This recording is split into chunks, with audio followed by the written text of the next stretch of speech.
A mis 74 años, yo juraba que había criado a un buen hombre, pero esa mañana chequé mi cuenta del banco, y no había ni un peso, ni uno solo.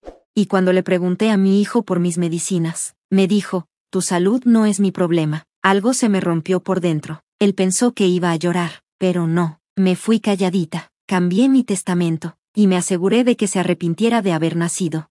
Antes de seguir, dale like, suscríbete y cuéntame en los comentarios cuál crees tú que es una lección de vida que todos deberíamos aprender antes de que sea demasiado tarde. Yo siempre empezaba mis días igual, mi avena calientita, mi pastilla roja para la presión, la azul para el colesterol, y una horita tranquila viendo las noticias locales antes de abrir mi correo. Pero ese día, todo se fue al carajo desde que abrí la app del banco. Me acuerdo que parpadeé varias veces, pensando que era un error. Mi cuenta de ahorros, donde tenía guardado cada cheque de cumpleaños, cada hora extra de cuando era enfermera, cada reembolso, cada monedita para mi retiro, decía, 0.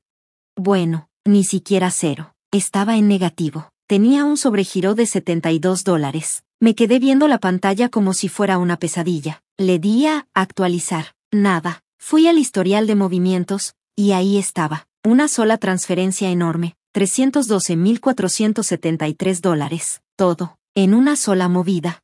Llamé al banco al instante, con el corazón a 1000. Después de los menús automáticos y esa musiquita que parece burla, me contestó una señora llamada Terry. Me dijo que la transferencia fue autorizada por alguien que también estaba en esa cuenta. Se me hizo un nudo en el estómago. El único que tenía acceso, aparte de mí, era mi hijo, Daniel. Me quedé muda. Le pedí a Terry que me confirmara si fue él, y escuché cómo escribía algo. Luego me dijo con voz tranquila, sí, señora, su hijo autorizó la transferencia el jueves pasado, o sea, hacía 4 días, y ni una palabra me había dicho. Colgué temblando tanto que se me cayó el teléfono 2 veces tratando de mandarle un mensaje. No respondió. Le marqué directo, buzón, no lo podía creer. No era mi Daniel, no el niño que crié yo solita desde que su papá se fue, no el mismo por el que trabajé turnos dobles, al que le ponía notitas en la lonchera hasta que estaba en la prepa. Me senté en la mesa de la cocina, agarrando mi taza de café como si fuera lo único que me mantenía de pie. Ya en la noche, por fin me regresó la llamada. No grité, solo le pregunté tranquila por qué se había llevado el dinero, y él, como si nada, me dijo que necesitaba capital. Mamá, ni que lo fueras a usar, tengo una oportunidad que lo puede cambiar todo. Le pregunté qué oportunidad, y me empezó a hablar de criptomonedas, de nodos y de trading. No entendí nada. Le dije que ese dinero era para mi retiro, que quería arreglar el techo, comprarme unos audífonos buenos, y por fin hacerme esos implantes de dientes que llevo años posponiendo. Y se rió, de verdad se rió. Ándale, mamá, vives como monja, ni usas la mitad de las cosas para las que ahorras. Déjame hacer algo que de verdad crezca con ese dinero. Me quedé sin palabras. Le dije que eso no le tocaba decidir a él, y me soltó. Bueno, técnicamente era una cuenta conjunta. En ese momento entendí que ya no estaba hablando con mi hijo, estaba hablando con alguien que me veía como un banco, como una fuente de dinero, como su respaldo, y como ya me había exprimido, ahora yo ya no servía.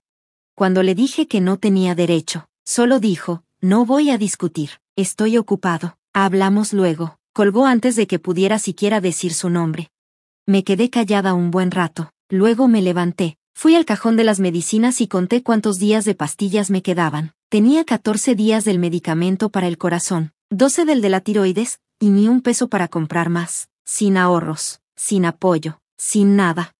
Saqué la carpeta donde tenía mis papeles del banco, los revisé uno por uno, como esperando encontrar algo que se me hubiera pasado, otra cuenta, un cheque olvidado. Un milagro, pero no, todo ya se había ido. 30 años de cuidar cada centavo, borrados con un solo clic, por la persona en la que más confiaba. Guardé todo, me senté otra vez, y traté de convencerme de que todo iba a estar bien, que él iba a darse cuenta, que me regresaría el dinero en cuanto entendiera lo que hizo, pero en el fondo, yo sabía que no, se lo llevó porque sabía que no iba a detenerlo, porque sabía que lo amaba demasiado como para pensar que me haría algo así.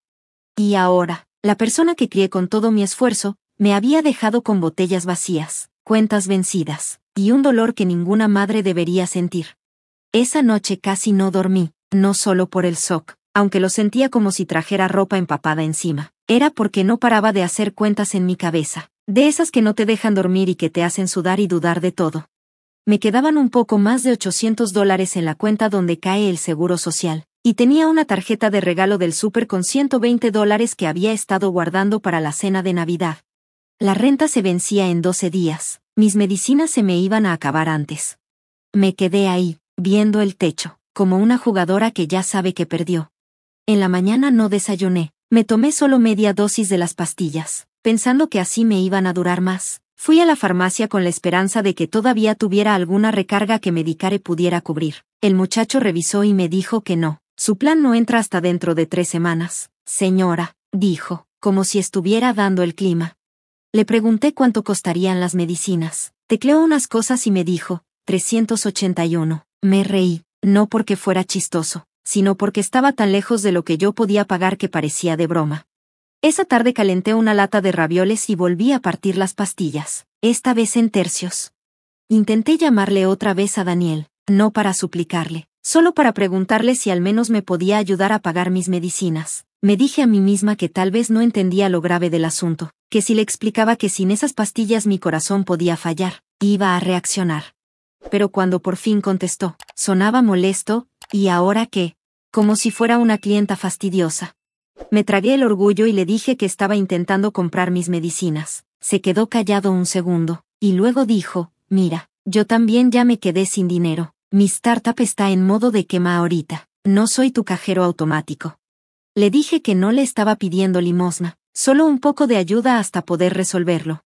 Y entonces me lo soltó, así, tal cual, tu salud no es mi problema. Mamá, eres adulta, tomaste tus decisiones. Me quedé ahí, con el teléfono en la mano, como si me hubiera quemado. No dije nada más, solo colgué.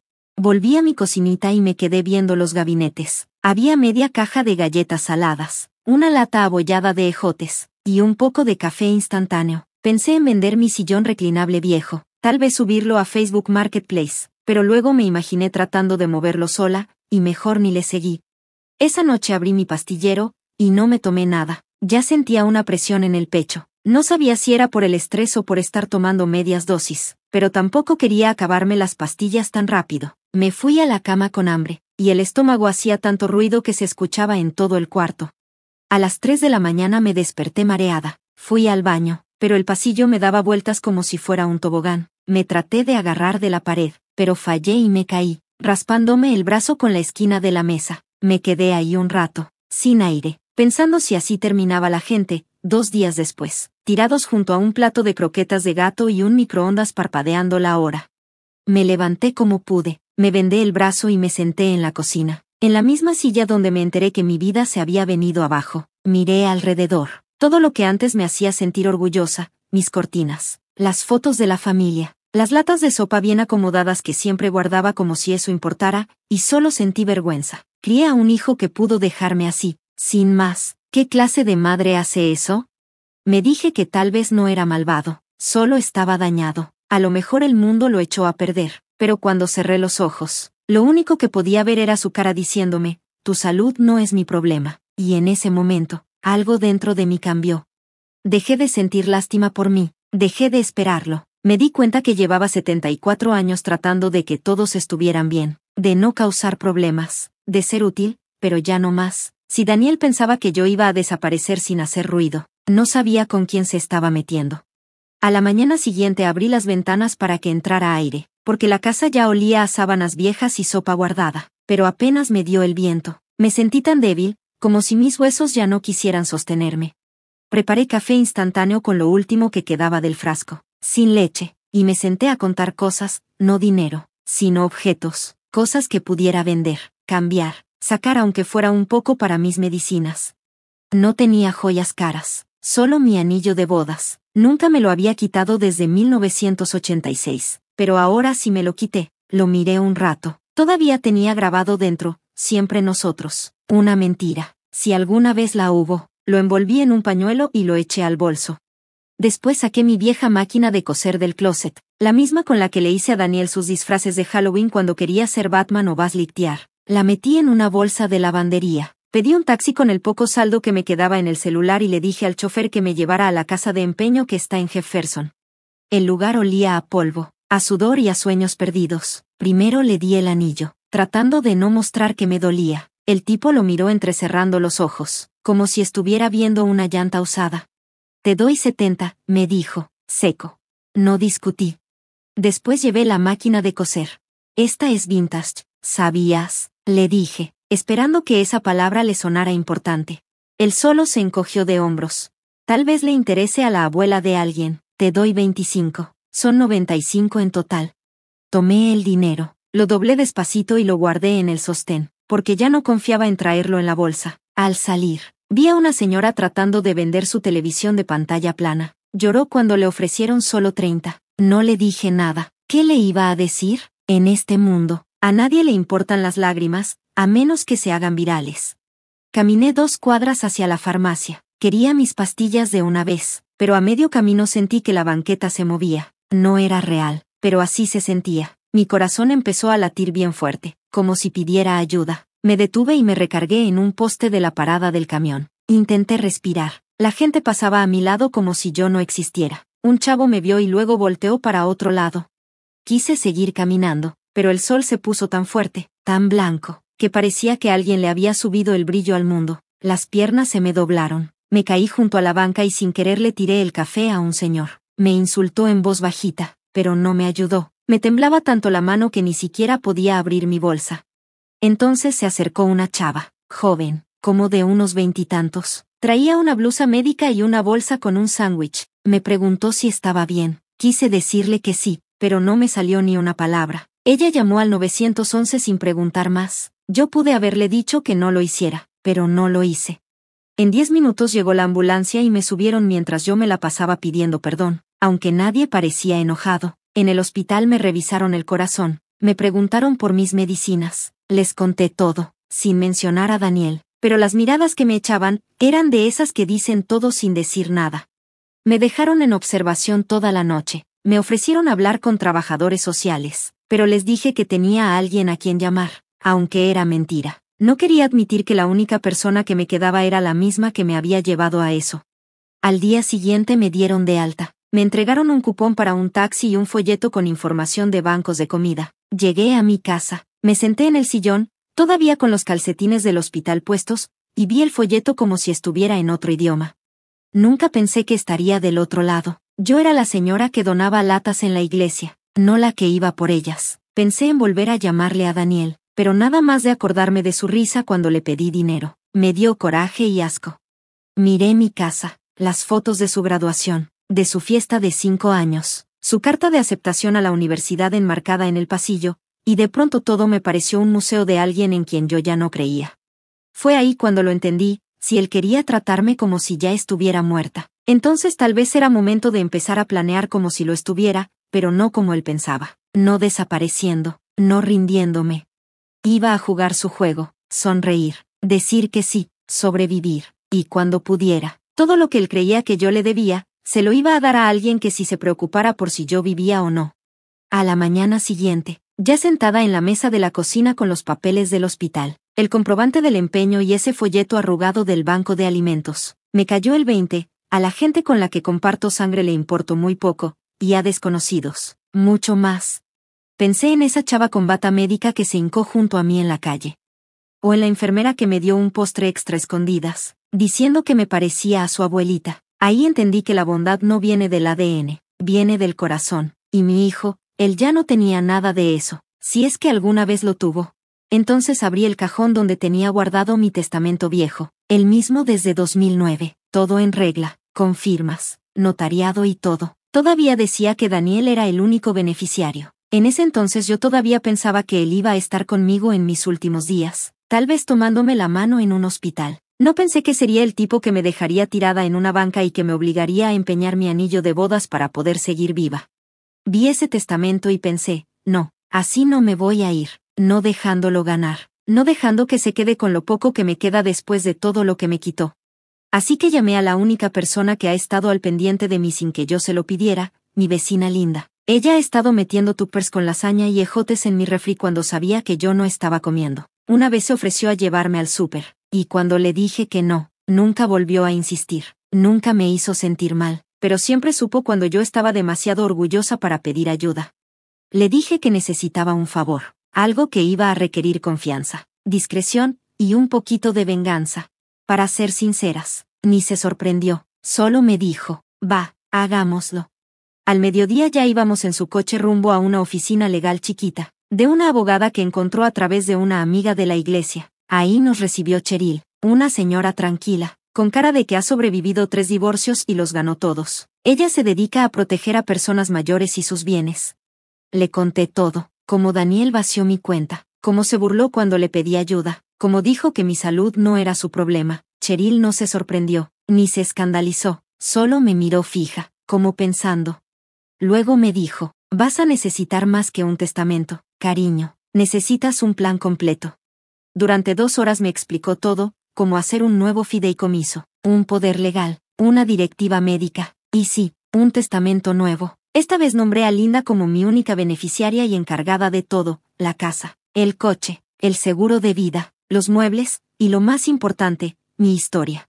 Le pedí que si algo me pasaba, lo contara, no por lástima, sino para que otras supieran. Porque hay muchas mamás que confían en hijos que al final solo son sanguijuelas que usan sus fotos de bebés como máscara.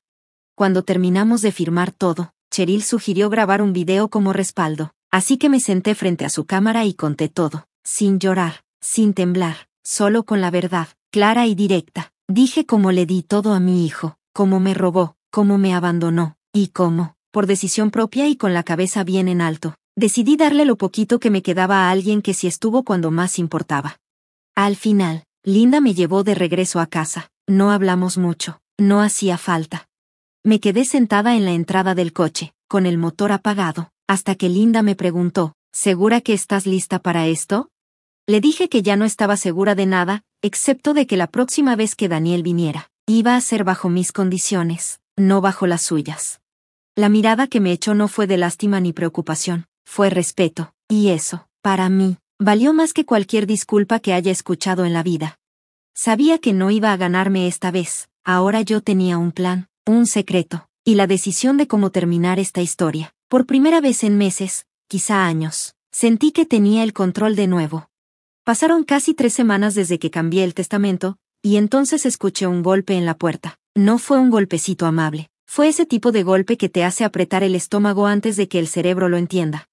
Abrí la puerta, y ahí estaba Daniel, parado con una mochila colgada al hombro y esa misma sonrisa que usó el día que se graduó de la prepa. Pero esta vez no sentí enojo, sentí asco, y fue profundo. Aún así, me mantuve tranquila, porque ya había ensayado ese momento en mi cabeza demasiadas veces. No iba a echarlo a perder ahora. Abrí la puerta mosquitera y le dije, ¿qué pasó? Como si no supiera ya la respuesta. Se encogió de hombros, como si no fuera gran cosa. Me dijo que su startup se quedó sin dinero, que los inversionistas se fueron, y que su departamento no estaba disponible por ahora, o sea, lo habían corrido. Y luego soltó, solo necesito unos días, mamá, para acomodarme. Cada parte de mí quería cerrarle la puerta en la cara, pero me hice a un lado y lo dejé pasar. Lo necesitaba bajo mi techo si quería verlo caer desde dentro. En cuanto entró, ni volteó a ver la foto enmarcada que tenemos de Disneylandia. Nada más se fue directo a la cocina. Abrió el refri como si fuera suyo y se tomó un refresco que Linda había dejado. Y ahí supe, con toda certeza, que hice bien al cambiar el testamento. No estaba ahí por amor. Estaba ahí porque ya no tenía a nadie más a quien sacarle provecho. Yo era su último recurso. Le dije que podía quedarse 5 noches, no más. Y él, como si todo fuera normal, contestó, claro, gracias, eres la mejor. Como si lo tuviera ensayado. Esa noche, mientras él roncaba en el cuarto de visitas, saqué la camarita escondida que me regaló Linda. Era de esas que parecen marcos digitales, con sensor de movimiento. La puse en la repisa, apuntando al pasillo y la sala. Si Daniel iba a hacer algo, yo quería pruebas. Esta vez no solo iba a tener sospechas. Y los días siguientes fueron justo como me los imaginé. Flojeaba todo el día, se daba baños larguísimos, dejaba las toallas mojadas en el piso, agarró mi coche sin preguntar. Siempre tenía el celular en la mano, susurrando en los rincones. Cada noche me preguntaba cosas, cómo iba mi salud, cómo andaban las cuentas, si necesitaba ayuda para pagar algo. Yo le respondía con lo justo, que ahí la llevaba, que sobrevivía. No le mencioné nada del testamento nuevo, ni de Linda, ni de Cheryl, ni del fideicomiso, mucho menos del video que podía enterrarlo en una corte si volvía a hacerme daño. Lo observaba. Primero empezó a revisar los cajones de la cocina, según él, buscando estampillas o sobres. Luego lo vi husmeando en el archivito del pasillo. Vi esa mirada que tenía de niño, cuando iba a decir una mentira tonta después de haberse robado dulces. Ese brillito en los ojos, el mismo de siempre. Y para la cuarta noche, lo caché. Estaba en mi cuarto, buscando entre mis cosas. Pensaba que yo estaba dormida. Pero en vez de enfrentarlo, esperé hasta la mañana. Le hice hotcakes y le pregunté si también quería tocino. Cuando sonrió y me dijo, «Eres la mejor», yo le sonreí también, y por dentro pensé, «Ándale, sigue cavando tu propia tumba». Esa noche vi el video de la camarita escondida. Ahí estaba él, sacando el sobre legal que decía, «Testamento final y actualizado». Lo abrió y empezó a leerlo con la boca entreabierta, como si tratara de cambiarlo solo con los ojos. Cuando terminó y miró a su alrededor, su cara fue justo lo que esperaba. No había sorpresa, ni culpa. Había coraje, puro coraje. Como un niño mimado al que le dicen que el juguete ya no es suyo.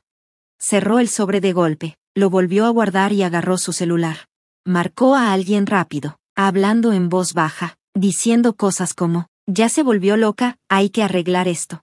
Y no necesité oír más para saber lo que venía. Iba a querer manipularme, convencerme, tal vez hasta amenazarme. Pero ya no importaba, porque yo tenía el video, los papeles, la ley y, sobre todo, la verdad. Lo que él no entendía todavía era que, al regresar a mi casa, me entregó justo lo que me faltaba, su caída, envuelta en una bolsa con ropa sucia y desesperación. Al día siguiente, actué como si nada. Le pregunté si quería huevos o solo pan tostado. Me dijo que solo pan, sin quitar los ojos del celular, escribiendo como si buscara una salida. Noté que no me miraba a los ojos, y como veía varias veces hacia el cajón del pasillo. Yo sabía exactamente qué estaba pensando, porque ya había visto el video 2 veces la noche anterior. Él leyendo el testamento nuevo, llamando a ese amigo, abogado de herencias, y murmurando como si estuviera planeando una emboscada contra mí. Pero mientras él creía que yo seguía siendo la señora que lloraba porque se le olvidaba el Día de las Madres, yo ya estaba 5 pasos adelante. Después del desayuno, le dije que iba a echarme una siesta. Me metí a mi cuarto, pero no dormí. Abrí la laptop y me puse a ver lo que grababa la camarita. Y claro, 5 minutos después, escuché el crujido del piso en el pasillo. Y ahí estaba otra vez, ahora con una libreta, copiando cosas del documento del fideicomiso, como si se estuviera preparando para una batalla legal. Pero esta vez hizo algo más, sacó fotos con su celular, probablemente para mandárselas a alguien de sus compinches. Pensaba que alguien allá afuera podría anular todo lo que hice. Lo que él no sabía era que Cheryl ya me había explicado que todo estaba a prueba de todo. Cada hoja está firmada, fechada, con testigos y guardada en 3 lugares distintos. Y si llegaba a intentar pelearlo, el video de mi testimonio lo iba a aplastar en cualquier corte. Aún así, no dije nada. Dejarlo pensar que era listo era la única forma de que siguiera cayendo en la trampa.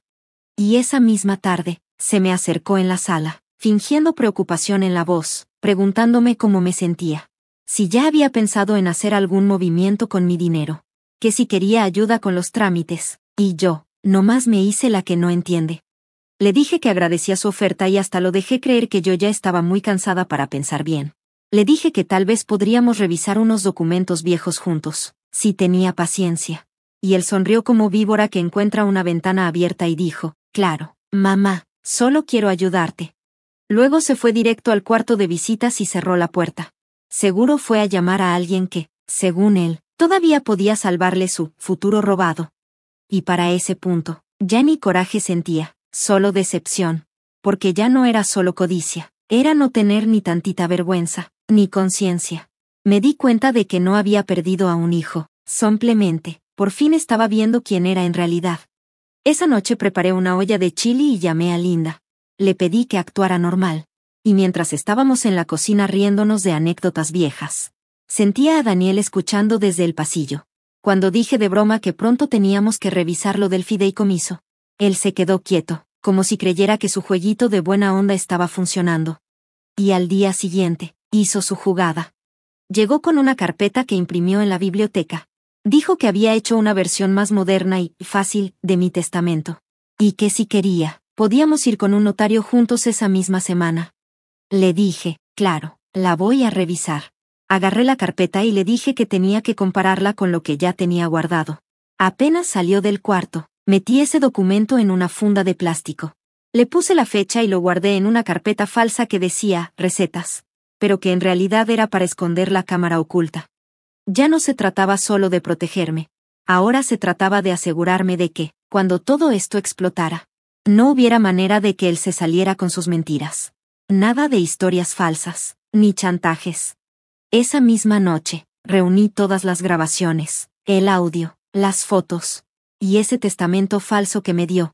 Todo lo guardé en una memoria USB, y Linda se la llevó en su bolsa, por si a mí me pasaba algo. Me acuerdo que después me senté en el sillón, con las manos juntas, viendo hacia la puerta principal.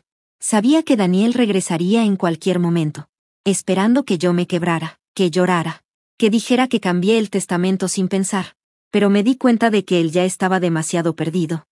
Ni siquiera se le ocurría pensar que tal vez lo hice a propósito. Ya no solo estaba sobreviviendo, me estaba preparando. Estaba dejando todo documentado, paso a paso, para que cuando cayera, no hubiera forma de zafarse, ni con un abogado. Y cuando por fin volvió y me preguntó si ya había leído su nueva versión, le sonreí y le dije, lo estoy pensando. Y por la forma en que me miró, supe que todavía creía que iba ganando. Y eso era justo lo que necesitaba, que lo creyera un ratito más. Al día siguiente, todo empezó normal. Pero ahora, cada cosa que hacía Daniel me sonaba a teatro. Como si anduviera ensayando escenas de una obra donde todavía creía que él era el protagonista. El hijo estrella. Se ofreció a sacar la basura, a arreglar la luz del porche, como si con eso pudiera borrar los meses de silencio, el dinero que me robó, y la vez que me dijo en la cara que mi salud no era su problema. Mientras él jugaba al hijo modelo, yo me senté en la mesa de la cocina a revisar las grabaciones de la cámara. Una vez más. Ahí lo vi hojeando mis papeles del fideicomiso, murmurando cosas en voz baja, tratando de memorizar datos que no le pertenecían. Y en ese momento, algo dentro de mí simplemente se rompió. No fue un grito, ni una rabia fuerte. Fue algo silencioso, pero definitivo. Como cuando un candado se cierra para siempre. Y supe que ya era momento de dejar de estar a la defensiva, y dejar que la verdad saliera a la luz, donde debía estar. Así que llamé a Linda y le pedí que viniera como al mediodía. Cuando llegó, le di una memoria USB y le dije, no hagas preguntas. Llévasela a tu amiga, la que trabaja en el grupo de apoyo. La que ve casos de maltrato a adultos mayores. Me vio por un segundo, buscando en mi cara si tenía dudas. Pero como no vio ninguna, solo asintió y me dijo, va, ya estás. Y guardó la memoria en su bolsa como si fuera algo muy valioso. 2 días después, todo explotó, porque la amiga de Linda no solo se lo mandó a las autoridades, también se lo mostró a un periodista local, y él publicó una nota en internet con el título, hijo roba a enfermera jubilada e intenta quitarle su testamento, y hasta puso capturas de pantalla de todo lo que yo había grabado. El artículo se hizo viral en menos de un día. Se esparció por redes sociales como si fuera fuego. Usaron hashtags que jamás pensé ver ligados a mi vida. Cosas como almohadilla justicia para los abuelos, almohadilla no soy tu cajero, o almohadilla hijo codicioso.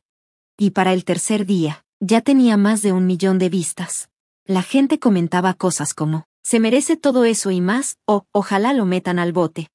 Mientras tanto, Daniel estaba en el cuarto de visitas, sin tener idea de nada, pensando que todavía me tenía controlada, hasta que alguien de su antigua chamba le mandó la nota por mensaje.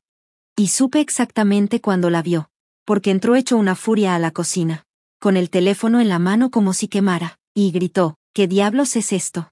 Y yo le respondí, la verdad. Así, tranquila, como si nada. Empezó a gritar que lo había humillado, que le arruiné su reputación, que podía perder clientes y oportunidades. Lo miré directo a los ojos y le dije, ¿ya perdiste algo? Lo más importante, perdiste a tu mamá. Y por primera vez, no supo qué decir. Solo se dio la vuelta, se metió a su cuarto, y azotó la puerta tan fuerte que hasta se cayó un cuadro de la pared. Al día siguiente, empezaron a llegar camionetas de noticias. Se estacionaban al otro lado de la calle, y periodistas tocaban la puerta, preguntando si podía dar una entrevista. Acepté. No porque buscara atención, sino porque sabía que allá afuera había muchas personas como yo, mamás, papás, abuelos usados y abandonados por sus propios hijos.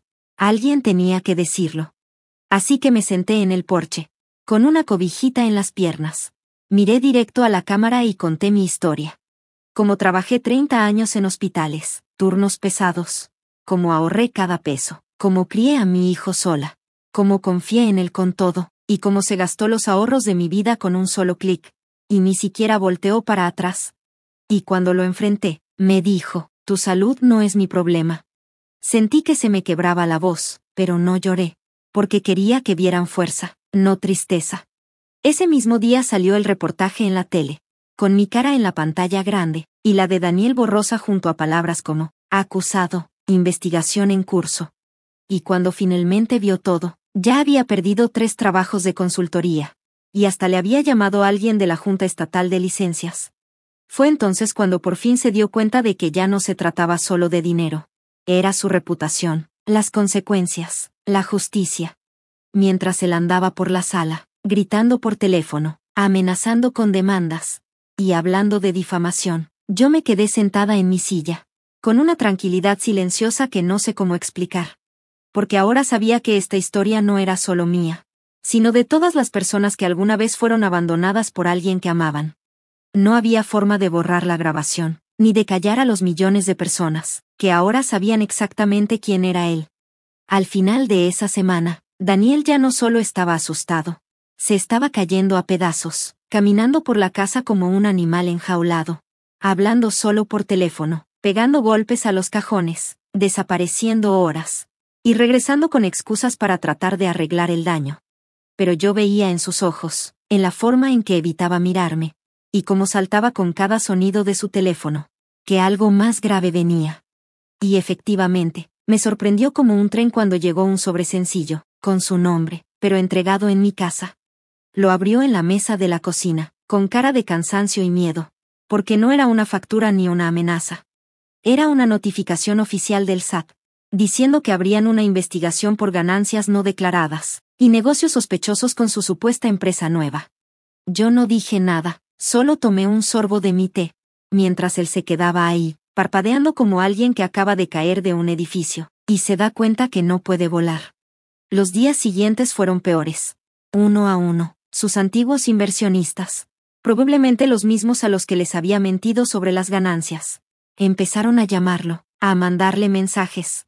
Hasta fueron a la casa. Yo lo vi mentirles en la cara, prometiendo devolverles el dinero que no tenía, culpando a campañas de desprestigio y manipulaciones mediáticas, como si fuera víctima de una conspiración, en lugar de un hombre que finalmente pagaba las consecuencias de sus decisiones. Y entonces llegó el camión del embargo, grande, rojo y ruidoso, que entró a la entrada como si fuera dueño del lugar. 2 hombres bajaron y empezaron a cargar su Tesla que rentaba. Cuando Daniel salió corriendo, gritando, ni lo voltearon a ver. Solo le entregaron la notificación final y siguieron con su trabajo. Yo me quedé junto a la ventana, viéndolo discutir, con la cara roja y nervioso, mientras el carro que representaba todo su falso éxito, se iba como basura. Volvió a entrar temblando de coraje, exigiendo que arreglara todo porque en su mente torcida, yo era la culpable de su caída. Y fue entonces cuando, con toda la calma del mundo, le dije que no iba a salvarlo, que ningún abogado iba a poder negar la verdad, y que cada mentira que había contado por fin lo había alcanzado. Él se quedó mirándome como si le hablara en otro idioma, porque nunca se le había ocurrido que tenía límites, que podía decir no, y decirlo en serio. 2 días después llegó la notificación de desalojo, no de mi casa, sino del departamento que dejó cuando su casero se dio cuenta, que no volvería y que no pagaba la renta. Ahora estaba legalmente sin casa, sin trabajo, con el SAT encima y siendo señalado en Internet, por las personas que alguna vez creyeron en él. Y aún así, nunca se disculpó, ni me dijo, me equivoqué. No me dijo, te lastimé, más bien andaba como víctima de una tormenta, pensando que el cielo le debía algo. Linda, bendita sea, seguía cuidándome todos los días, trayendo la compra, ayudándome a contestar llamadas, y hasta hizo una carpeta con todos los papeles legales que podría necesitar por si Daniel quería hacer algo contra mí. Por esa época, una organización local sin fines de lucro me buscó para ofrecerme apoyo legal y ayudarme a contar mi historia. Acepté que compartieran mi experiencia porque ya no era solo mi problema. Era la historia de todos los que han visto a su abusador caer por su propia arrogancia. Una noche me desperté por un fuerte golpe y vi a Daniel parado en la puerta, con su mochila otra vez, ojos muy abiertos y la voz desesperada. Mamá, por favor, déjame quedarme solo un rato. Lo miré bien, y no vi a mi hijo, sino a un hombre que nunca me dio las gracias, que nunca me dio amor sin condiciones, que nunca me creyó más que un plan B. Le dije, no, Daniel, solo eso, sin gritos, sin llantos, solo un punto final. Se quedó paralizado, como si le hubieran dado un golpe en el pecho. Lo vi bajar las escaleras sin rumbo, sin coche, sin dinero, sin nadie que lo apoyara. No sentí alegría, no exactamente, pero sí sentí paz. Ese tipo de amor que tienes después de enfrentar lo que creíste que no podías aguantar. Cuando la noche lo tragó, entré, cerré la puerta y me senté a escribir la última actualización de mi testamento. No porque lo necesitara, sino porque me hacía sentir bien recordar que aún soy dueña de esta vida y de todo lo que venga. A la mañana siguiente de haberle dicho que no, me desperté más temprano de lo normal, no por miedo o ansiedad, sino porque algo dentro de mí había cambiado, como si una piedra pesada se hubiera caído de mi pecho. Estaba en la cocina haciendo café en silencio, escuchando a los pájaros afuera, y por primera vez en años, el silencio se sentía tranquilo, no pesado. Mientras preparaba el café, me senté a la mesa, saqué la versión final de mi testamento, la revisé una vez más para estar segura, y sonreí, sabiendo que todo estaba en orden. No había trampas legales ni caminos para que Daniel se beneficiara. Unas horas después, cuando escuché el clic del buzón, fui a ver y encontré un solo sobre con el nombre de Daniel, con sello de una oficina legal del condado. Aunque ya no me interesaban sus problemas, lo abrí por costumbre, y dentro había un aviso de una demanda civil contra él por 3 exinversionistas que lo acusaban de fraude, engaño y mal manejo de dinero. Lo doblé, lo puse en un sobre con un post-it que decía, no en esta dirección, y lo tiré al buzón sin pensarlo 2 veces. Esa tarde, Linda vino a ayudarme a empacar unas cosas viejas que quería donar. Mientras estábamos sentadas en el suelo, doblando suéteres y ordenando libros, ella me preguntó, ¿estás bien? Y yo le respondí, creo que estoy mejor que bien, y lo decía en serio. Esa noche saqué mi maleta roja del fondo del armario y empecé a empacar, no porque estuviera huyendo, sino porque ya decidí dejar la casa donde viví 43 años. Esa casa que estaba llena de recuerdos que antes me daban calor, pero ahora solo eran cosas de una vida que ya cerré. Llamé a la comunidad para personas mayores que había visitado meses atrás, la que tiene jardín tranquilo, sala de arte y noches de bingo que no se sienten forzadas. Les dije que estaba lista para mudarme. Cuando me dijeron que tenían un departamento disponible la próxima semana, dije que lo tomaba, pagué el depósito y me senté en el sofá sintiéndome como alguien que acaba de soltar un peso que no sabía que cargaba. El día que me mudé, Linda fue conmigo y me ayudó a llevar las fotos enmarcadas. Decidí quedarme con solo unas cuantas cosas, mi perro Toby que tiene 10 años, y solo uno de los juguetes de Daniel de cuando tenía 5 y todavía creía que yo era mágica. No hablamos mucho durante el viaje, solo pusimos música vieja de Motown en la radio. Cuando llegué, el personal me saludó por mi nombre, se ofreció a cargar mis cajas, y entonces entendí cómo se siente empezar de nuevo. Nada espectacular, nada dramático, solo algo constante y ganado con esfuerzo. 2 días después, llegó una carta sin remitente a mi nuevo lugar, con solo mi nombre escrito a mano por Daniel. La abrí despacio, preguntándome si sería una amenaza, una disculpa o una súplica final, pero solo decía, no sé cómo arreglar esto, lo siento, Daniel. La doblé, la puse en un cajón y la dejé ahí sin volver a leerla, porque ya no me interesaba cambiar nada. Una semana después, cambié mi número de teléfono. Actualicé todas mis cuentas y di un último viaje a la casa para entregar las llaves al agente inmobiliario. En la sala vacía miré a mi alrededor una última vez y me despedí. No solo de la casa, sino de la mujer que fui, la que pedía amor. Esperaba llamadas que nunca llegaron, y pensaba que perdonar era solo sobrevivir. Cuando salí y cerré la puerta, no lloré ni miré atrás. Me subí al coche con Linda y nos fuimos con las ventanas bajas, sabiendo que Daniel finalmente aprendió lo que era perder no solo una fortuna, sino a una madre que lo amó hasta que ya no tuvo razones para seguir amándolo. Pasaron 5 años como un libro que se lee despacio, sin prisa por terminar. Viví tranquila, en paz, rodeada de gente que no me pedía nada, solo mi compañía o un compañero para jugar trivia en la noche. Linda se volvió más que una vecina, era familia, de esas que uno elige, que llegan sin que nadie las invite. Nos reímos más de lo que esperaba a nuestra edad. Disfrutamos las rutinas y celebramos cosas pequeñas como una buena presión arterial o encontrar un durazno maduro en el mercado. Nunca me arrepentí de mi decisión, ni del testamento, ni de contar mi historia, ni del día que cerré la puerta y nunca miré atrás. Cada día me confirmaba que alejarme de Daniel fue el primer acto real de respeto hacia mí misma. Nunca volví a escuchar su voz, pero de vez en cuando veía su nombre en noticias sobre fraude, prohibiciones comerciales y, finalmente, una breve nota sobre su licencia suspendida y una sentencia civil que no pudo pagar. Y no sentí nada.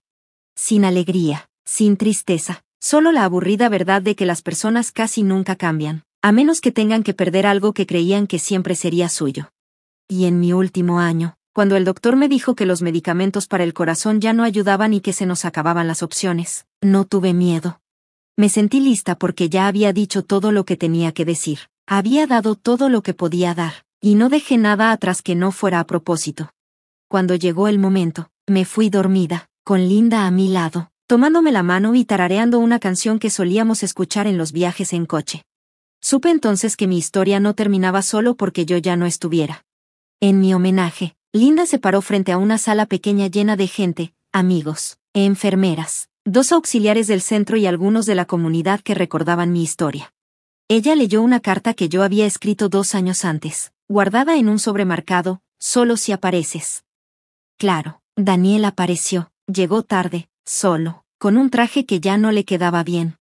Se quedó atrás, en silencio, quizá esperando perdón o solo queriendo saber qué migajas le había dejado. Linda abrió la carta y se la leyó a mi hijo, palabra por palabra. Adiós, cuando escuches esto, ya no estaré. Y tal vez esa sea la única razón por la que viniste. Pero quiero que entiendas algo muy claro. Te amé con todo mi cuerpo hasta que me enseñaste a no hacerlo. Te di todo lo que tenía y más. Y cuando más te necesité, me mostraste lo duro que es el abandono. No solo me robaste dinero, también me quitaste la confianza, la seguridad y el orgullo. Te di oportunidades, no solo una vez, sino hasta que ya no me quedaba nada. Así que este testamento, esta casa, este pequeño legado, nada de eso es tuyo. Se lo dejé a alguien que sí se quedó, alguien que me cuidó cuando ya no podía sola, alguien que nunca pidió nada a cambio. Eso es amor, eso es familia. Y por eso esto se va a quedar así. Cuando Daniel terminó de leer la carta y levantó la mirada, no discutió, no gritó ni lloró. Simplemente se dio la vuelta y se fue, con los hombros caídos. Un hombre que por fin entendió lo que realmente significa perderlo todo. Linda le pasó el sobre al abogado para que lo guardara con todo lo del patrimonio. Luego me abrazó, o más bien abrazó el recuerdo de mí. Respiró profundo y dijo que ella tenía la última palabra, tal como lo había planeado. Y en esa habitación llena de sonrisas suaves y miradas cálidas. Mi historia no terminó con enojo ni venganza, sino con paz, dignidad. Y el triunfo tranquilo de una mujer que por fin se eligió a sí misma.